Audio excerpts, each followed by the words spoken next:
Hello lovely people, this is Elio. Today we're going to talk about pronouns.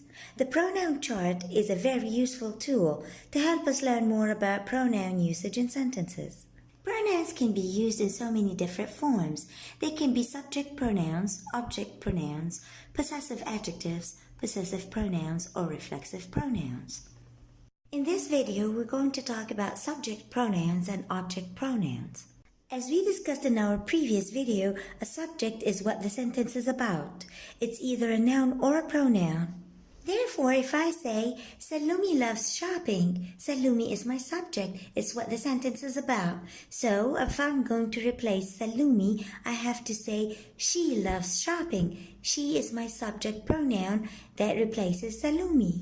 Another example will be, Boudy plays soccer.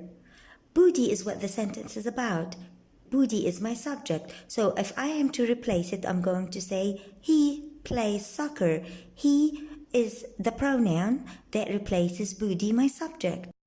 It's amazing how pronouns function because if I have more than one subject in one sentence, I can put them all together. So if I say, Salloumi, Boudy, Moho, and Shico are beautiful, I can replace all my subjects and put my plural subject pronoun and say, they are beautiful. Be aware. You should always be aware. Don't get confused. It can be a bit confusing, but I'm sure that all of you are just very smart and beautiful, so don't worry about it and listen carefully to the upcoming examples. An object is a person or thing to which a specified action or feeling is directed.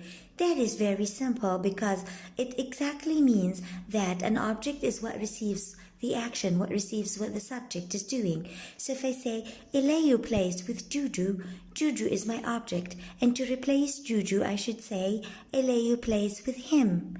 Him is my object pronoun. I can also say, Elio loves Moho, Boudy, Shico, and Salloumi. But here we're talking about objects, so I can still say, Elio loves them. So it can be, she loves them. My object pronoun is them. It was wonderful to learn around you. See you in the upcoming video.